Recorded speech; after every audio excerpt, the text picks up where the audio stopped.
Hey everybody, welcome to our channel Kono Pro. In this video, we're going to be building this really cool epoxy table. Okay, it's made out of leftover 4x4s from a job site that we broke with this cool technique, which you'll see right here if you watch this video. And then we also teamed up with Upstart Epoxy, and they provided us with a deep pour epoxy for this build. So we're really excited to share this video with you all. See it here first time on Kono Pro.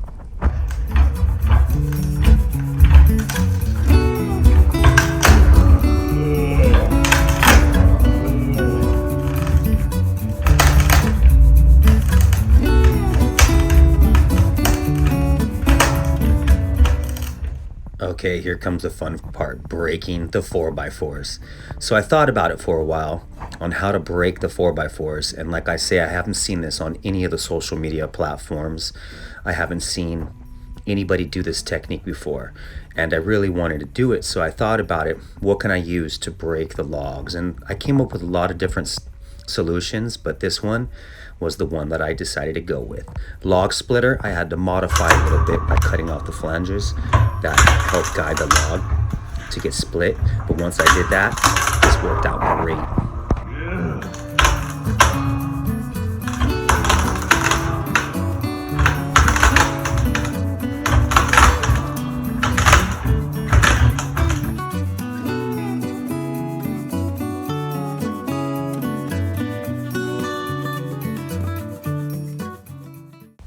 Okay, so now I'm going to be trimming the sections. Okay, if some of your broken sections are too long, you can trim them, and then whatever size table you're going with, that's basically the size lumber you're going to cut. So if you want an overall spread on the table of being 36 inch or 48 inch, whatever it is, you have to remember that you're going to have the section in the middle that you're going to be pouring your epoxy into. So you have to take that into consideration, as well as the end lengths after your broken section of the 4x4.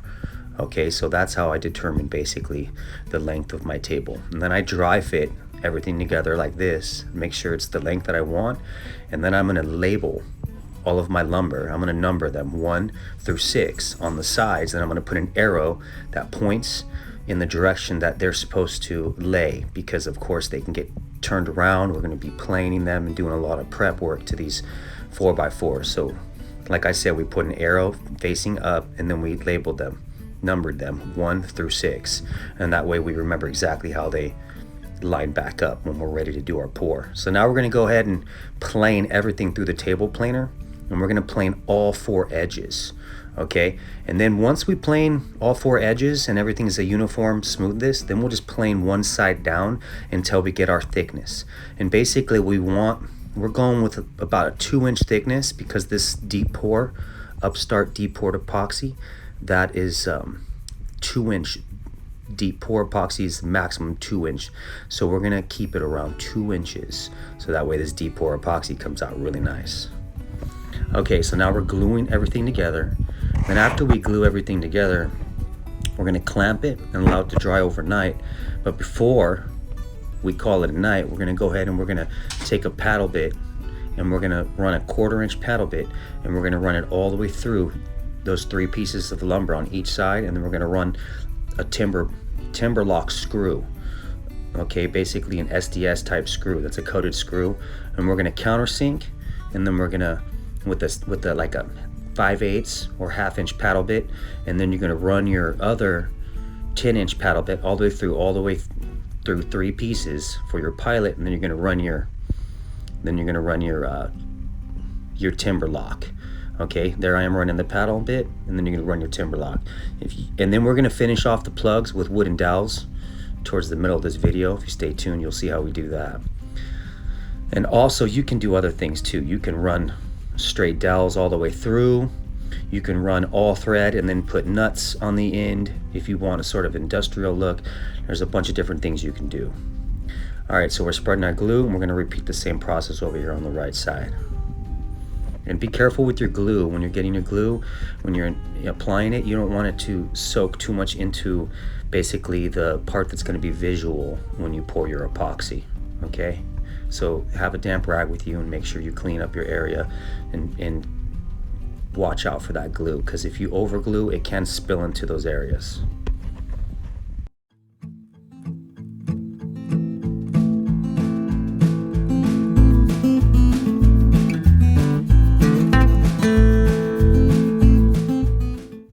Okay, we're using 8-inch timber lock screws, and we're also dipping them in glue before we install them into the lumber, and it's going to lock all 3 of those pieces of 4x4 together. Okay, we countersink with a 1/4 inch, and then we ran the 3/8 timber lock screws. And once everything dries, it's locked in really well, as you can see right here. This is the next day. We let it cure, and as you can see, they came out really nice and solid. You can run those through the planer again in this stage right now if you'd like to bring the reveal down a little bit more, but I really like the reveal, so I'm just going to roll with it. So now what I'm doing is applying a clear coat. Okay, this is an aerosol clear coat, and what this does is it traps the wood, it traps all the oxygen, basically the air that's trapped in the wood, and it doesn't allow it to escape when you pour the epoxy. If you don't do this part and you skip this step, when you pour your epoxy, because we broke the wood, there's going to be a bunch of bubbles that can be released from the air because there's air trapped in wood. So it's better to seal it off, and we used basically just a clear coat. There's many different kinds of clear coat, but we used a crystal clear coat, and we sealed it. We applied 2 coats of the clear coat, and you really want to make sure, it's important that you get all in between all of the broken sections of the lumber. Okay, now we're just taking some plexiglass and we're just making our form. Okay, now if you go to Upstart Epoxy's website, which we're going to put in the description of this video, if you go to their website, they actually sell pre-made forms for these kinds of projects, which I recommend. This plexiglass was something that we just did on the side, and just decided to do it this way. But in our shop, typically we would use the forms, the pre-made forms. But I just wanted to show that you can actually get plexiglass, and you can actually do this with plexiglass. And then we're going to tape it together with some standard packaging tape, basically moving tape that you can get at your local hardware store. And we're using clear, and we're going to tape all of our seams. We're going to tape our inside seams, then we're going to tape our outside seams. And then we're going to clamp everything together, and then we're going to seal it with some caulking on the edges. And theoretically, that should be good. So watch how we do it.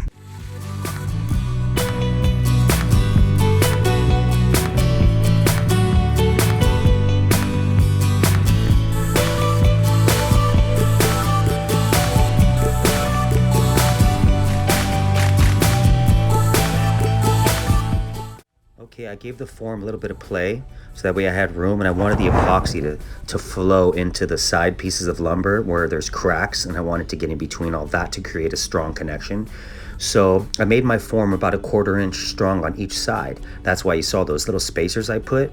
And then that way when I clamp everything down, it doesn't squeeze my form into the wood. It still allows it to have the space for the epoxy to set into.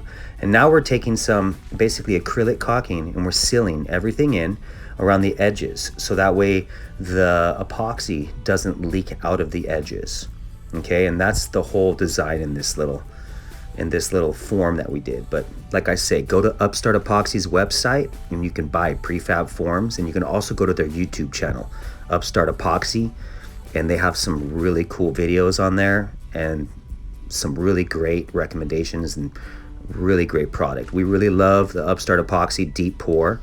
It's a great product, really easy to work with. Okay, it's a 2-to-1 ratio, and you just want to make sure you really pay attention to your measurements. Okay, and then also cure time and dry time and temperature, working temperature. These are all things you want to make sure that you pay attention to when you're doing a project like this. Okay, but Deep Pour Epoxy has a lot of really cool resources. If you go to the Upstart Epoxy's website, you can really find a lot of really great resources, and like I said, their YouTube channel is really great. And we mix the product for 3 minutes, and of course, you can develop your own little technique once you're doing this for a while. But what I like to do is mix it for a minimum 3 minutes, 3 to 5 minutes, no longer than 5 minutes, and then I let it sit for about 10 minutes, and that allows bubbles to percolate up to the top. And then I hit it with the heat gun, which is what I just did right before my pour. and then I slowly pour it in. We sped the video up a little bit for time purposes, but we try to pour it in slowly to get in between all the cracks, and then we sort of just do the flood pour. All right, and then you wait about 30 minutes, and then you'll see the bubbles start to percolate to the top, like you see right there. And then you can take a torch or a heat gun, and you're gonna wanna hold it about 12 inches away from the surface.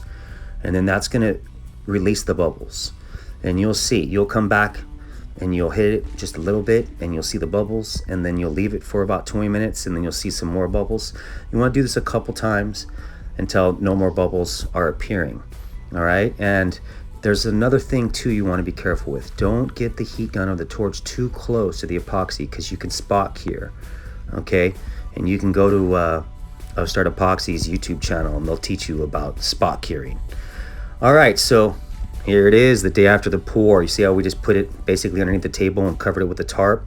We laid down plastic on the bottom of the floor and below the form, because I was a little concerned that my form wasn't completely watertight and maybe was going to leak some epoxy, and it did. It did leak a little bit of epoxy, and I know why. It's because when I was moving it, I released one of the clamps to level it a little bit, and when I did that, I broke the seal on the caulking on the bottom, and you see how it just sort of came out there, and we shoved a rag underneath there and stopped it from leaking any further, but we did lose about a cup maybe of epoxy that poured out, but luckily we had some more, and we were keeping an eye on it, and we were able to fill it up as it was leaking, and we stopped the leak from happening. But like I say, you can skip all of that by buying a pre-made form and ordering online, which is way better to do, and you can use it over and over again, and you won't have these kinds of little problems. But this wasn't that big of a deal, and the project still came out really great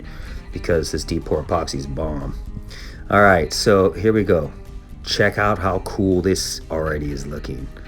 I was so impressed the first time I saw it. It's just coming out exactly how we want it to come out. So now that it's at this stage, and we're really excited because it's coming out really good and it's super strong. And once you are at this stage, then you know it's basically a home run from here. So now we're gonna start running it through the table planer. Okay, and we're going to be passing through the table planer, and we're going to get one side smooth, and then we're going to get the other side smooth. But real quick, you want to determine what side is going to be your top side, okay? Because that's the side that you're going to basically want to pay more attention to as far as your reveals go. So you want to pick the side that's going to be, for me, you know, look the best as far as visually looking down through the broken pieces and the epoxy. All right, so once you have that figured out, then you can plane, you know, the bottom and the top as such to get it down to the reveal that you want, okay? And remember, like I said, the epoxy was about a 1/4 inch thicker on each side, so we're gonna be burning through a bunch of epoxy before we even get down to our wood. And then once we have everything flush and everything's diving in planing into the wood, then we're gonna go through and we're gonna sand everything down with a sander, which is going to be coming up soon. But this is a very exciting build, and I hope you all like this video and you like this build as much as I like doing it, because it was really exciting, very cool, and we're really stoked on the final product, okay? And you know, I always try to do things that are a little bit different than what other people are doing, so I couldn't find anybody doing something like this with epoxy, so this was really exciting for us to do. And we hope you enjoy it as much as we enjoy it, because it's cool. You can do this with, you know, so many different designs and techniques. I mean, you can add pigments to your epoxy. You can use this as a floating shelf. It doesn't have to be a table. It can be so many different things with this cool design. So now we're taking, you know, making our own plugs here. And then we're going to start our sanding process. But you see that plug that's right next to that one that we just put in? It actually got filled in with epoxy and came out really cool. Next build I do like this, I might just fill all my plugs in with epoxy, or just make epoxy plugs. How about that? You can even color the plugs. You can throw some LED lights inside a build like this and then just make this epoxy pop. All right, so now we're going to be sanding everything, and you can go through and you can router your edgers. You know, you can do a lot of different things, but I like to get a little feel for my piece, and I like to really get into it and sort of, you know, once I get my sander going and I I start just sort of feeling the piece, and it just sort of comes out to what I want it to be, basically. It's hard for me to say, you know. I just sand it until I really like the finished reveal. So basically I started off with a 80 grit, then I went 150 grit, then I went to 220 grit, then I went to 320, and then I'm going to be hitting it with some 1000 grit, okay, wet and dry sandpaper. Then we're going to hit it with some 15 grit, 1500 grit, and then we're going to hit it with some 2500 grit. And we're doing all that, and we're passing a wet rag over each sides of the epoxy, and then we're hitting it with the hand sander down with those grits, okay? And that's about how I can get it as clear as I can do it. But you can also get a polishing machine and you can buff it out even further. There's different ways that you can get the epoxy clearer than this, but this is the first time I'm doing it this way, and it's coming out exactly how we want it, and it comes out almost crystal clear by the time we're done. I mean, it looks like water. People say glass, I feel like it's water. It's just like water in the middle of this table that's not connected by anything but water. It's pretty cool. But the vision for this was exactly what you're seeing here, and it's really cool because it's coming out the way we totally planned it to come out, and we're really happy about that. So now what we're doing is we're hitting it with a clear coat, okay? It's just a water base clear coat. We're using a satin clear coat, and this is basically to clear and seal all of this raw wood again before we apply our final glaze, okay? And now you can use different kinds. You can use Upstart Epoxy, has a top coat that you can throw on there. On this build, we used the Upstart Epoxy and the Deep Pour Epoxy for the main epoxy build, but I did use a super glaze to go over everything for my final finish. I really love the way super glaze comes out, but Upstart Epoxy has a really great flood coat product, top coat product that works really great, and maybe we'll use that in a future project, and we'll show how that comes out. But basically I hit it with the clear coat, and then that'll seal everything because we don't want any bubbles coming with our top glaze coat. And then I lightly sand it with 1500 grit sandpaper, which is what I just did a minute ago. And then now I'm going to go ahead and hit it with my super glaze resin, okay, as my top coat. And this allows everything to be really smooth and really glossy and really have that really crisp, beautiful finish reveal that we love, okay? So like I say, you can go to Upstart Epoxy and you can get their finished glaze product, their final top coat that they offer. But in this build, we use them just for the main Deep Pour Epoxy. That's the main epoxy, but the finishes we used are our own finishes that we've used in the past and other times, and that we're really comfortable and familiar with, so we know the product's going to come out really great. So like I say, we used a clear, crystal clear super glaze for the final glaze. You can see those little bubbles right there at the end, and then you just hit it with a heat gun and they're just going to disappear. Hold it about 12 inches away and you'll see right now, boom, they just disappeared. And that's how awesome these products are. Once you start using these products and you get a hang of it, then you'll basically have a better feel for them, and there's certain things you can do and certain ways you can manipulate the product to come out the way you want it. All right, but basically we're just applying it on, and then we're letting it sort of run off the edges. But then I take a brush, okay, which is basically a all paints brush, okay, and a high quality brush. You don't want to use a cheap brush, and you can brush on some of the edges and stuff as well too. Like if it's starting to drip, you can brush on the edges and it works out great. But there it is, final product. So now what we're going to do is we're going to set it in this little makeshift curing area that we have, okay? And it's basically a table that we built up on some wood sides, so that way it's high enough for this to fit underneath it. And then we put down a platform on the bottom, make sure it's dust free, and then we set this unit in there, and then we cover it with a tarp, and then we let it cure for about a day, and then it's going to be ready to go. But there it is, Deep Pour Epoxy. It was a great product. We loved using it, and Came out great. I mean, look at it. We also applied our clear coat on the bottom, and we put it on a little thick, and when you do that, it gives a little ripple effect on the bottom, so it looks like water. Okay, and that was intentional. We wanted this to look sort of like floating water, just holding the two pieces of wood together. All right, so there's our makeshift little area. So this is the day after, and everything's totally dry. And just check that out. Yeah, it came out really cool. We really enjoyed doing this. It was fun, and I love doing builds like this. Okay, and we love sharing them on our channel. So if you like this product and you like this content, remember, hit that like button and remember to subscribe. Okay, and we appreciate you all.